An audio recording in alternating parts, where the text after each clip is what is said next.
Welcome back to Coding Lift.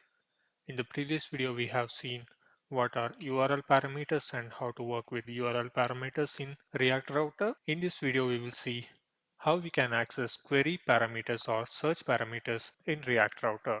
Let us say you have a search page and you enter something here and clicked on search. It will navigate to the search results page where the URL will be having this query is equal to the query you entered, and it will show the results for the query entered, and it will also populate this input box with the search term you have entered. So how we can do this? First, I'll create a search component.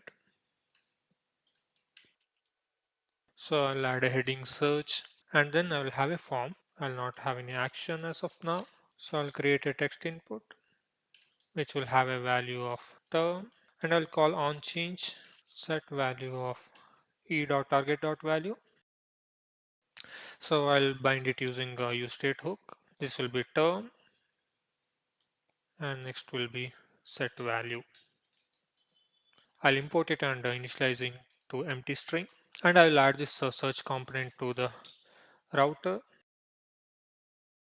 Search, I'll import the search component, and also I will add it to the navigation bar.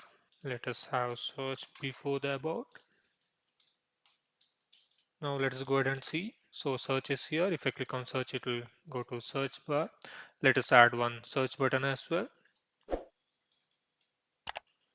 That will be submit button, and it will have a value of search. So we have the search bar ready. Now if I search something, I need to populate this query parameter. So how we can do that is React Router DOM exposes another hook called use search param. So I can use that. This is similar to use state hook. It will return an array of two items. The first will be the search param, and the next will be the set search param function, where we can update the search params. So how do we read the search params is our query will be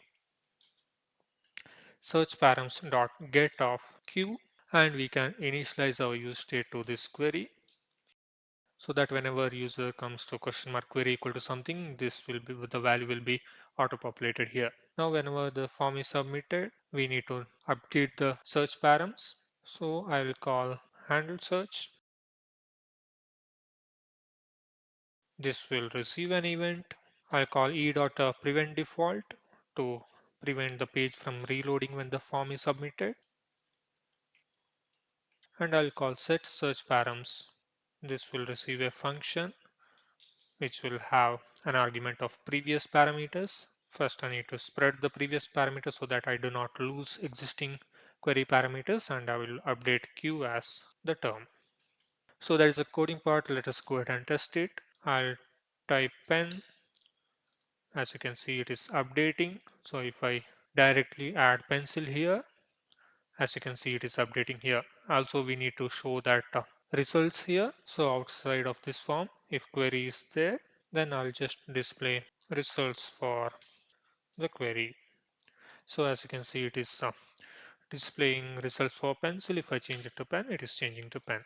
So that is how we can access and update query parameters in React Router. In the next video, we will see what are relative paths in React Router. Hope you are liking this series. If you are, please consider subscribing to the channel. See you in the next one.